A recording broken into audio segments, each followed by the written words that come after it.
A long rap sheet of allegations, alleging that he's doing it, alleging that she said that he's allegedly doing it.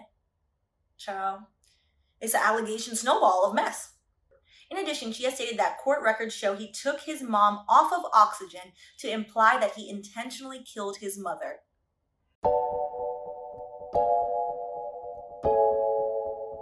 Welcome back to Wine and Chill, your home for all things entertainment law shenanigans, where I break down all of the layered legalese over a glass of wine. So I'm Stephanie, your friendly neighborhood lawyer. Well, not your lawyer, which brings us quickly to the disclaimer. While I'm a practicing attorney, I am not your attorney, and watching this video does not create a client privilege relationship between you and I. This video is for entertainment purposes only, and by watching this video, you acknowledge and consent that you have read the full disclaimer down below in the description box.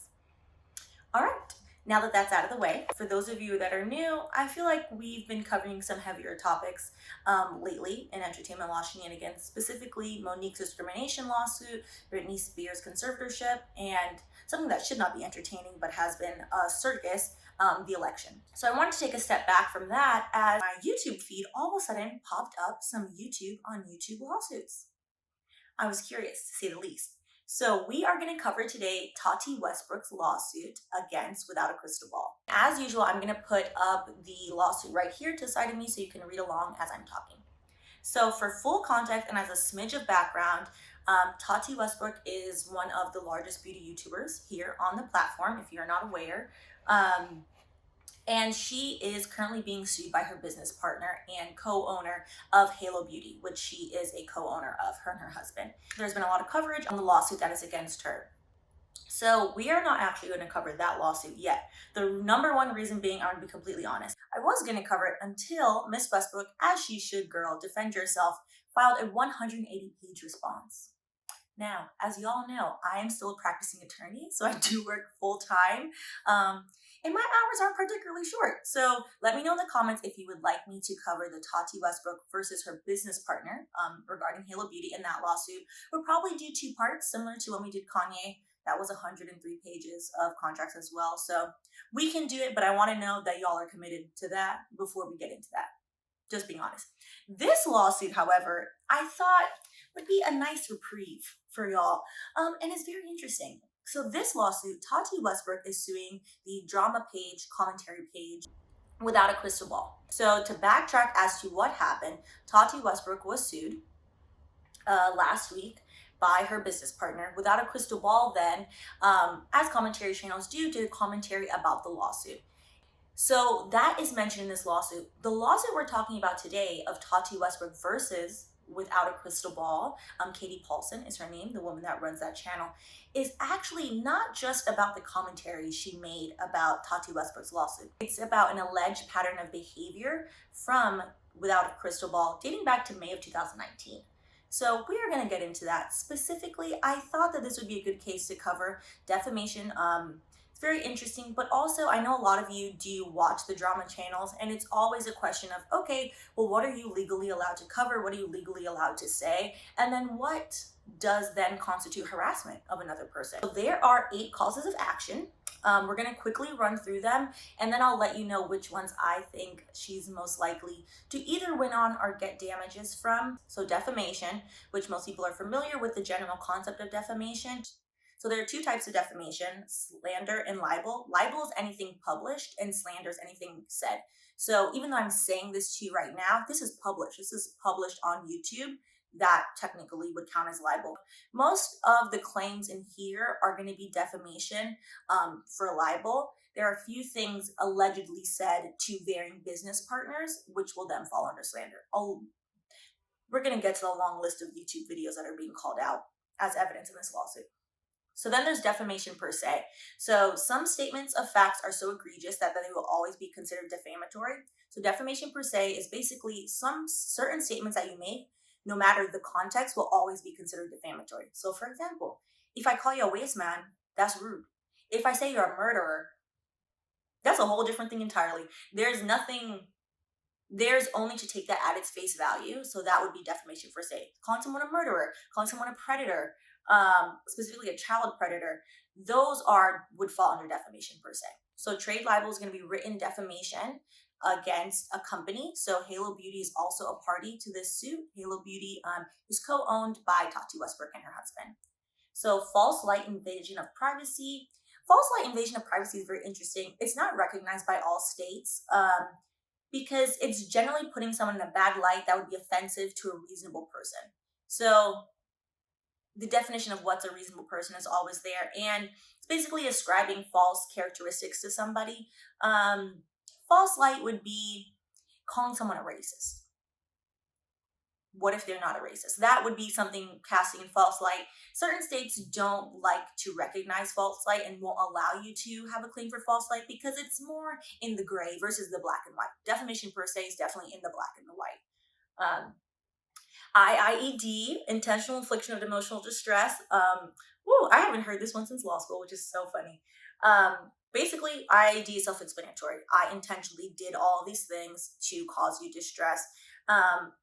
Or that you perpetrated it with reckless disregard. So you were so reckless in your actions, you should have known that that would have been distressful to me. So like, for example, if I go to my neighbor and tell them, oh my God, your house burned down, everybody in it, your cat too, they all died. And then it was actually somebody else's house, like, that's kind of reckless. Like, I can't just be saying random ass things to people. Or you could view it as NIED, negligent infliction of emotional distress, severe emotional distress through negligent actions. Honestly, so severe emotional distress through negligent actions, as in you didn't care to find the truth about something and you were negligent. You didn't have enough thought to realize, like, oh, this is a problem. In my opinion, out of all of the claims, I think that proving the damages for NIED will be the easiest versus the defamation. The damages are going to be hard to prove. And I'll get to why when we're done with the list. So the seventh claim is the Washington Consumer Protection Act. Unfair or deceptive acts or practices affect the public interest regarding the business. This is regarding Halo Beauty. They are suing in District Court of Washington, so we'll get into that. Civil harassment. This is also Washington specific. This is basically the state version of intentional infliction of emotional distress. Unlawful harassment means a knowing and willful course of conduct directed at a specific person which seriously alarms, annoys, harasses, or is detrimental to such person, and which serves no legitimate or lawful purpose. You're being a plumb fool for no reason. So first things first, where are we suing? Where's our venue? We are going back to federal court, specifically the Western District Court of Washington State, not Washington, D.C. So let's get right into it to page 1. Usually we don't really get too much into the parties. We're going to get into it for one reason and one reason alone, because when I tell you, I actually had to laugh. So Tatiana Westbrook, an individual, because you can sue in your individual capacity or as a corporation. James Westbrook, that's her husband, an individual. Halo Beauty Partners, LLC, and Nevada Limited Liability Company. That is their beauty company, their cosmetics company. Versus Katie Joy Paulson, an individual. That's a woman who runs Without a Crystal Ball. Then Without a Crystal Ball, LLC, a Minnesota Limited Liability Company. And Does 1 through 100 inclusive. So, Does 1 through 100. When you don't know the name of a party, we say Jane Doe or John Doe. That's normal. If you sue certain corporations, as a regular person and as an attorney, it takes some time to figure out what the names of the shell companies are sometimes. The way that corporate structure works is there's generally a holding company, just in terms of like protecting your assets. There's the holding company and then there's the public facing company. All companies do this. It's not illegal. So sometimes you'll see John Doe 1, you'll see John Doe listed, and then it will say later on, okay, well, we think that there's a holding company there's a shell company, but we don't know the name yet. That's normal. There's nothing wrong with that. What is interesting about this, though, you go down to paragraph 6. Remember, all the numbers are paragraphs.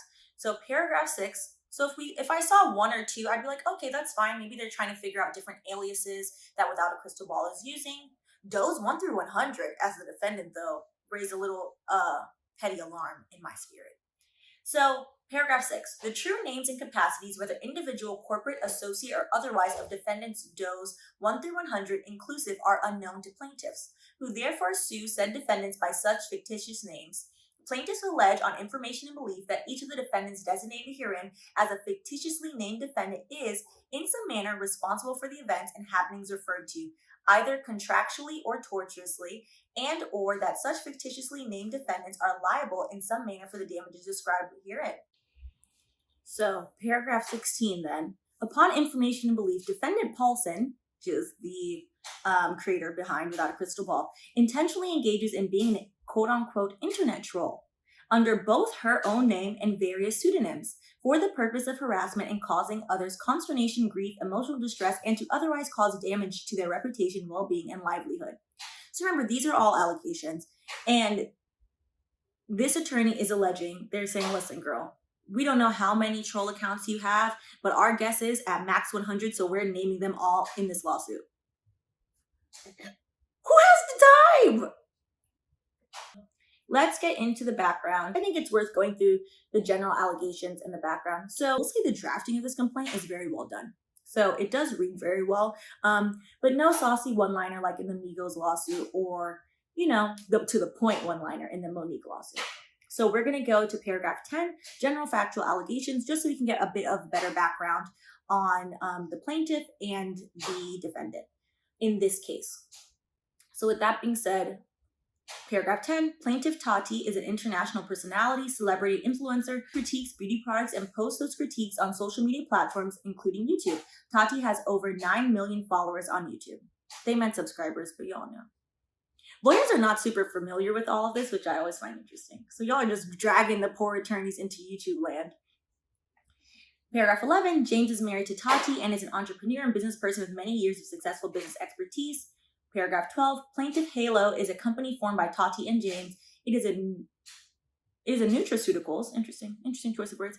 It is a nutraceuticals company that produces products formulated to support hair, skin, and nail health. It's not founded just by them, but because their business partner is not a party to this, we'll let that slide. Allegedly, it's not just them, as the other lawsuit is showing, but that's fine. Paragraph 13, upon information and belief. So those are, you see how those are just assertions because this is his client. So he's like, hey, this is my facts. And everything else when he speaks about the defendant will always be upon information and belief. In my opinion, and I said this before, I think some attorneys like to use and abuse that phrase. Like, we get it. You don't have to say it every time, but it's fine. Upon information and belief, defendant Paulson identifies herself and holds herself out to the public as a journalist. Upon information and belief, defendants claim that Pathos.com was defendant Paulson's former employer. Upon information and belief, he didn't have to say every sentence, but I'm going to let him live. I'm going to let the attorney live. Upon information and belief, defendant Paulson never was an employee of Pathos.com, and Pathos.com cut whatever ties it had with Paulson, in part due to improper conduct, including her propensity to maliciously publish false and misleading information about third parties in her postings. It's super interesting that he used the word propensity. Propensity means the likelihood that you continue to do a pattern of behavior. In actual court, you can't bring up people's propensity to do something. You can't say, oh, Stephanie likes to drink wine. She has a propensity to just drink wine all the time. Like, a judge will throw that out. But when you have a claim, when you're filing a claim, you can say whatever the hell you want because it's allegations. You're trying to be persuasive. So paragraph 14, upon information and belief, defendant Paulson is an internet blogger and vlogger who produces and uploads, quote, drama and or quote, videos. Having very straight edge attorneys get into the world of drama and tea, myself included, because y'all know, I'm a huge, nerd. I'm a nerd who occasionally likes to put some makeup on. You know how I do. It just makes me laugh. It just brings joy to my life.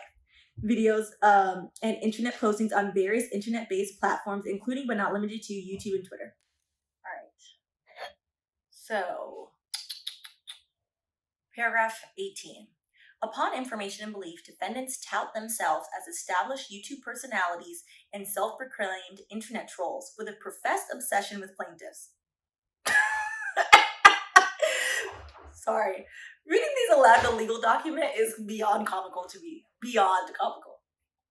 In fact, In fact, upon information and belief, Paulson has openly stated on her various platforms that she will not stop going after plaintiffs, and she has otherwise openly dared plaintiffs to sue defendants so that Paulson can misuse the discovery process to inflict more damage upon plaintiffs.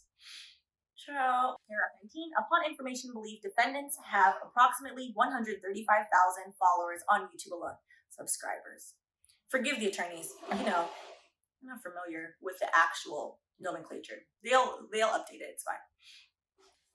All right. So those are the allegations, the big broad allegations. Let's get into the facts. Where are the alleged facts and the proof? So what you're going to see in the following paragraphs, to prove defamation as a regular private citizen, all you need to show is that a false statement was made, that you suffered harm, and that you can show damages. If you are a public figure, which Tati Westbrook is holding herself out to be a public figure, you have to prove malice. You have to prove that this person did it on purpose, because as a public figure, you are basically subjecting yourself to scrutiny. That comes with the territory. The plaintiff trying to prove malice. So paragraph 21. In May 2019, defendants stated publicly in a YouTube video entitled James Charles Cancels Sisters Tour that they intended to target plaintiff Tati, her family, and her businesses, and to do an expose on Tati as retribution for what defendants perceived as Tati's alleged mistreatment of another internet personality. So that video is going to come up again, and a very long list of videos is actually about to come up. So paragraph 22 alleges, true to their word, defendants thereafter obsessively fixated on Tati and her family to try to ruin Tati's good name and reputation and otherwise intentionally damage everyone around Tati. Upon information and belief is a long drawn out way to say allegedly. And it irks my nerves, as you see, as I keep rolling my eyes. Defendants intentionally harassed and maligned plaintiffs and or otherwise maliciously, there goes the word, maliciously portrayed them in a false light and sought to financially harm them. Listen, that sentence alone, they're like, tick all the boxes. Because basically for complaints, you have to track your facts against the statute, against what are the components that you have to prove. So that sentence, they're like, okay, tick the boxes. So that way the judge can be like, okay, yeah, it's plausible, and move forward. Upon information and belief, defendant even went so far to tell their social media viewers that Tati and James are, end quote, demons. Whew, allegedly. Paragraph 23. Upon information and belief, and in addition to countless social media postings and articles, defendants have devoted at least, this is what got me, 40 YouTube videos to discussions about plaintiffs since May 2019. These videos include, but are not limited to, enter the long list. So, when I tell you, y'all know I love receipts. I love a side-by-side. When I tell you, as I went through all of these, and no, I did not watch all of them because some of them have allegedly been deleted or privated, which you will get to. Honey, we running out of the alphabet. Just going and going and going and going. We're done with the alphabet. We're repeating the alphabet now. A, little a, a video entitled Jeffree Star allegedly used Tati Westbrook as a pawn. Will she reveal the truth? Uploaded on or about June 23rd, 2020. These are looking about almost one a week, sometimes multiple in a week, multiple in a day. BB and CC are both on June 28th.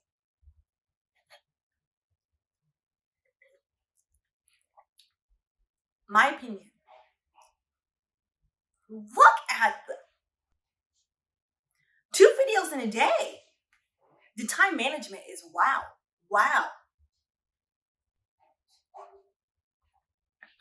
For a year's worth of content. Because we're starting on May 19th, 2019. When you look at it in this context, one can see why Miss Tati Westbrook and her husband are, at the very least, if you're tracking the Washington language for the Washington claim of civil harassment, it says annoyed as one of the things you're allowed to be. Hell, I'd be annoyed. When I was just looking through all of this, no, I did not go and try to watch all these videos. 3 claps for the junior attorney that had to sit here, watch all these videos, and then timestamp when Tati Westbrook, James Westbrook, or Halo Beauty was mentioned. 3 claps for them. Because I know they were sitting there like, wow, I have 6 figures of debt to watch YouTube? It's not that bad. So remember, that's just YouTube. Those are the YouTube allegations. Paragraph, where are we? 25. Upon information and belief, defendants initiated a series of defamatory and disparaging attacks against plaintiffs posted on various mediums on the internet, including but not limited to YouTube, Instagram, Facebook, Twitter, and pathos.com. Wow.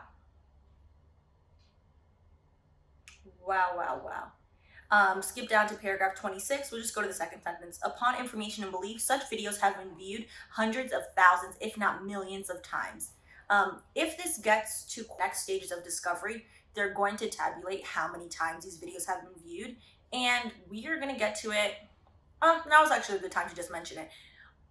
In the court docket, Tati Westbrook's attorney has actually filed an order to preserve evidence because allegedly, and factually, to be honest, because you can look it up on YouTube, without a crystal ball, decided, not today, and started deleting them or privating them, allegedly. So only saying allegedly there because I don't know which ones are privated and which ones are deleted.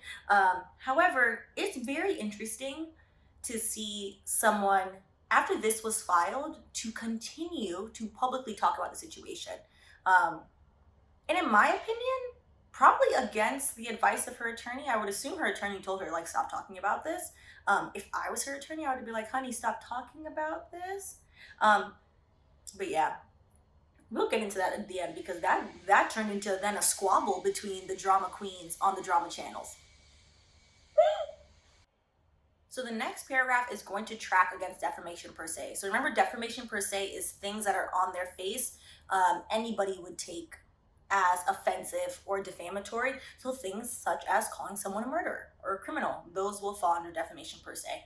So paragraph 28, upon information and belief, defendants have published articles concerning plaintiffs on pathos.com, including but not limited to on June 3rd, 2019. This is a year before the Tati Westbrook business partner lawsuit. So when you see people saying like, Tati is suing her because she read her lawsuit. No, she's suing her for what is literally a year's worth of alleged behavior.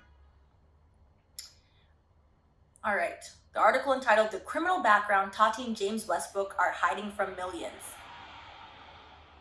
It's missing a quotation, but that's fine. People be rushing. All right, so upon information and belief, Tati does not have a criminal background to speak of, which makes that title grossly misleading and defamatory as to her. Very interesting. See how it says upon information and belief, and then certain other things are just assertions about his own client. It's because just in case your client is not being all the way 100 with you, you want to make sure that you're so reputable. So it's like, listen, I asked her if she had a criminal background. She told me no. I dug into it. I didn't see anything. However, just in case, it's not on me. Respect that. B, upon information and belief, the article states that James has a quote-unquote lengthy criminal rap sheet, and then proceeds to discuss an arrest in 1989 and another in 1990 related to drug use when James was still in his teens. However, the article then fails to mention any further quote-unquote criminal activity over the next 30 years. What is more, the article likewise fails to proffer any evidence that Tati or James have taken any affirmative steps to hide such matters of public record. As such, the subject article is both intentionally misleading and defamatory on its face. In the Britney conservatorship case, I told you that her father was attempting, and is doing it, to seal a lot of the court documents because he wants people to see. Generally, your juvenile criminal background history is sealed for this reason. I am of the belief, as are many attorneys, what you do when you're a teenager should not come to haunt you 30 years later. It's rude. I think it's inappropriate, to be honest.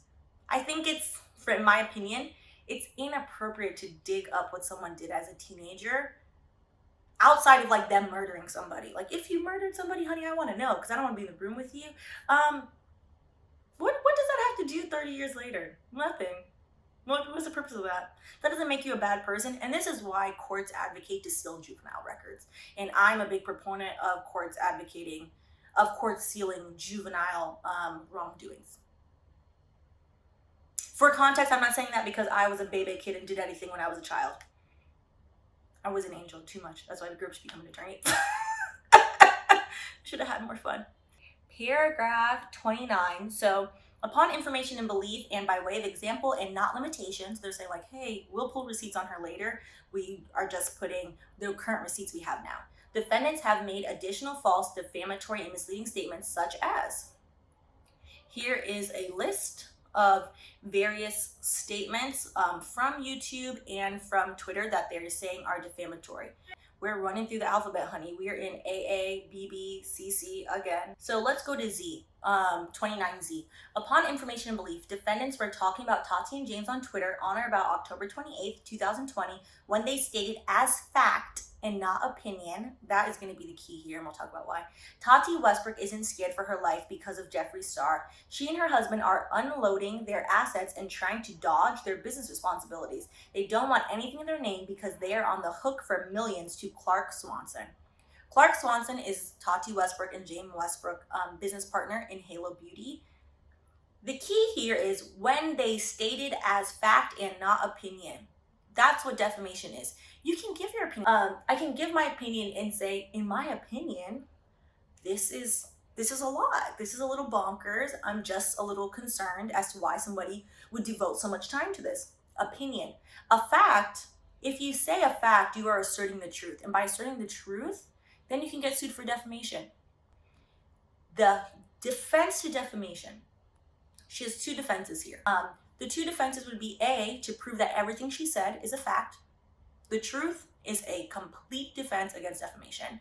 And the second is to prove defamation, at least for that specific claim, you need to have malice because Tati is a public figure. So for James Westbrook, from my opinion, from what I've seen, he's not the YouTube personality. He doesn't have the huge following.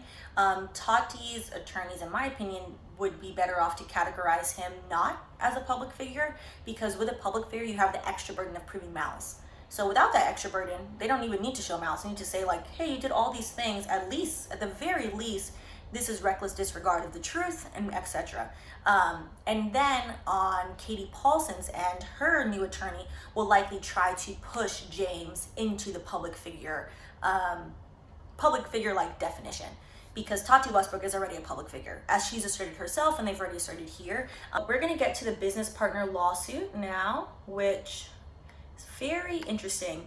And by get to the business partner lawsuit, I mean the parts that are implicated in this lawsuit. We're gonna jump to paragraph 33. Upon information and belief, on or about October 28th, 2020, so this is like a week and a half ago, defendants uploaded a video onto YouTube entitled, I Was Right About Everything, a huge story coming out on Tati Westbrook. In said video, upon information and belief, defendants made the following false statement portraying plaintiffs in a false light, including but not limited to. So now they are invoking like, okay, these are tracking with our false light claim, which in the state of Washington, you can bring a false light claim. So A, I now get why James and Tati Westbrook have been wanting my stuff off the internet. They did not want their business partner to see what he was involved in. They did not want any of those fraudulent cases that he brackets James was involved in to become public. They did not want it searchable. B, you don't want to be affiliated with this at all. These are not good people. C, that Tati and James, quote unquote, scrub everything so that they can protect things from investors. So she made a bunch of statements. D, that Tati and James were broke when they launched Halo. E, that Tati and James have no credit when they launched Halo. Was she in their bank account? Like, ma'am, how would you know this? Anyways. F, that Tati and James had no money when they launched Halo. G, that Tati and James had no bank accounts when they launched Halo. Now, come on. For G, allegedly, if she said that, 90-ish% of people in the United States have bank accounts. You knew that one wasn't going to sit well. Just saying. H, that James liquidated all the cash in Halo's bank accounts and paid it out to members without the knowledge of the partners, rendering Halo worthless. And then it continues on. So these are specifically allegations that Tati Westbrook's attorney is saying like, hey, yes, you're completely allowed to read the complaint. It's public information. However, you asserted all of these facts that allegedly are not in that complaint. So this case was filed October 30th, 2 days later after she uploaded the video, which is why I can see like in terms of timeline, like people were like, oh, you made that video and now they're suing you. My guess, it may likely be that her making that video was the straw that broke the camel's back. However, you don't compile all of this information in 2 days. There are 40 YouTube references and alleged evidence alone. There are 40 videos referenced. Yes, a poor junior attorney can work 14 to 16 hours a day, and yes, it does happen often. It's likely that Tati has been annoyed with her and was like, just in case, can you guys start pulling this information? And that may have been the straw that broke the camel's back. And she was like, screw this. I'm over it. Sue this woman. Like, she won't stop. At that point, remember, they sent her 4 cease and desist. They then proceed, which is very interesting that they're basically using this case to kind of say like, hey, that's not correct, and semi-responding to the underlying Halo Beauty Charles Swanson case, in this case, as well as that 180-page response, which is it's a great legal move and very smart, to be honest, because everything that you say you do, that you plead in legal documents, becomes public information. It becomes a part of the public record, which you can then use in court documents. So this is a great 2-for-1. Paragraph 34. In my opinion, that's the strategy, and it's a great 2-for-1. So, paragraph 34. Upon information and belief, defendants falsely stated in the I Was Right About Everything video that Tati and James liquidated all of Halo's cash in advance of the lawsuit being filed. The statement is false on several levels. The Swanson complaint says no such thing. So they're saying, hey, that's not what's in that complaint. Also, this is petty read between the lines lawyer speak. Like, you're not an attorney. Who are you to say that it said that? I do this sometimes. Just saying. Listen, attorneys didn't pay 6 figures of debt for somebody else to tell them that, oh no, that's not correct. The complaint only alleges that Halo issued a distribution and says nothing about said distribution leaving the bank accounts without any cash. Second, the statement is absolutely false. Oh, the truth is that Halo merely went through a standard and routine end of financial quarter distribution in which Clark Swanson took part, and which also left significant sums in the company's operating account to cover current operating expenses. The statement was made for the sole purpose of defaming Tati and James and portraying them in a false light. So do you see how the attorney basically went in on her? There's one upon information and belief in the first sentence, and the rest is like, you're not reading the law correctly, so I'm going to school you. You are not reading the complaint correctly, and you are adding additional facts. This part of the defamation lawsuit is Tati's attorney saying, hey, you are adding additional facts. I don't appreciate you adding additional facts that are not in there, and so I'm going to say something to you. 35. Upon information and belief, on or about October 28th, 2020, this is the same day that the other video was uploaded that we just talked about. Yes? Yes. Woo! Miss Pam has lots of time. Defendants uploaded a video onto YouTube entitled Tati Westbrook's Legal Issues, going over the full complaint. When I read that, and then I proceeded to go look for it, I was like, wow, stares and very overpriced law degree. In said video, upon information and belief, defendants made the following false and or misleading statements portraying plaintiffs in a false light, including but not limited to. So now we're tracking the Washington false light statute. A, stating that Tati and James listed their house for sale because they wanted to get rid of their assets if they lose the Swanson lawsuit so that people cannot get access to their money. At best, that sentence is speculative. That's not in the complaint. At worst, and according to this lawsuit, which is why they're suing, that statement, according to Tati's lawyers, is defamatory, false light, harassment, etc., etc., etc. At best, that statement is speculative. How would you possibly know that? How? B, stating that James liquidated all of his assets from Halo Beauty. So, without a crystal ball, in her defense, when she files her response, we'll do a video on that. The only way to get out of that statement that she allegedly made would be to prove that it's true. How would you prove that that's true without Tati Westbrook and James Westbrook telling you, yes, whether or not they even listed their house for sale, I have no idea, that they listed their house for sale and that was the reason. Who else would know that? Loose lips sink ships? I'm only going to talk about this because this to me was just kind of like, you said what? Why would you say that? Like that's mean spirited. No, it's mean spirited. So paragraph 66, in terms of examples of things that have allegedly been said. By way of example and not limitation, these false statements include A, that James has a long history of crimes, is a career criminal and a scammer. And this is not the good type of scammer. Has engaged in theft, engaged in fraud, and has a shady background. Has an arrest for possession of drugs that he was trying to hide. Has multiple felonies. Has a possible incarceration. Has a bankruptcy. Stole money from his dying mother. Has a long rap sheet. Has had 4 businesses permanently revoked as evidence he committed fraud. Has a judgment against him for $500,000 for defrauding an investor. Has engaged in money laundering and is a career con artist. Lord. Now remember, the complete defense of defamation is the truth. If she can prove all these things, she will A, clear her name, but also prove that this man has done all these things. That is a long rap sheet of allegations. Alleging that he's doing it, alleging that she said that he's allegedly doing it. Child. It's an allegation snowball of mess. In addition, she has stated that court records show he took his mom off of oxygen to imply that he intentionally killed his mother. That's not nice. I don't have any words for that.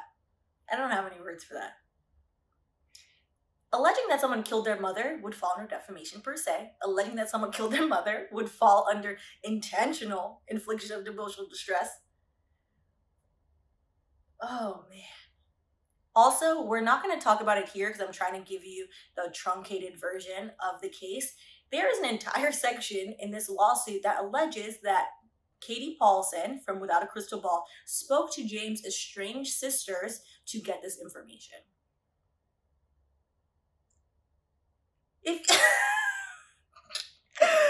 I'm laughing, but I'm like, it's not funny. What would possess someone to do that? It's concerning. It's concerning to me that another human being would be like, yeah, I'm gonna go into family drama that has nothing to do with you, that is outside the realm of what a quote unquote investigative journalist would do. And according to Tati and her attorney, more so a Twitter troll. That type of behavior is indicative of a larger issue, in my humblest opinion. So this will be part 1. The way lawsuits work, as you guys all know, she has the right and as she should defend herself. And so she will then be filing a response. She has made numerous statements since this has been filed on Twitter. Woo, I'm not gonna get into that. Y'all know I only talk the legal facts. So I've seen statements on Twitter, on YouTube, and the only reason why I'm bringing it up, because you know I only ever talk about the documents. I live in the document land. I love the documents. Is because she claimed that she was going to countersue Tati Westbrook and countersue Tati Westbrook, James Westbrook, and Halo Beauty. So we'll see if in her response she also issues a countersuit.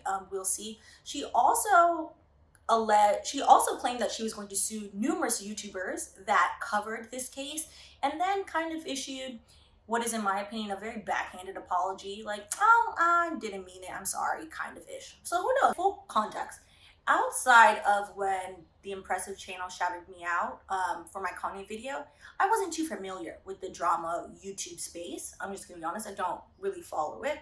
However, I have looked into it since then, just out of curiosity and to learn more about YouTube. I think this lawsuit has really shown people who may not have been fully aware, what can you actually say that's tea, that's drama, and what is actually disparaging someone else. So I think that that's a positive. Sometimes people need to be aware of that. With that full context being said, Miss Paulson from Without a Crystal Ball received not 1, not 2, not 3, 4 cease and desists before she got this lawsuit. So it's not like someone is just like, you said about me, I'm gonna sue you, and then they sue you. People tell you like, hey, stop that, I don't like it, you're hurting my feelings, you're defaming me, you're doing etc. That's not true, whatever have you, before they just smack you with the lawsuit. When I used to intern at Bad Boy, that's what I used to do, draft the cease and desist letters. So a good throwback. And cease and desist letters are very to the point, like, hey, you said etc. or you did etc. On this date in this video, this is not true because here's the truth. You need to take this down. That's what they'll do. They're very to the point. It's not very vague as to like, what did I do wrong? They're very specific. Without having seen her cease and desist letters, most cease and desist letters that I've personally drafted as when I was a legal intern and as an attorney, they're very to the point because you don't want someone to be like, oh, I didn't understand what you want me to do. So they're very to the point.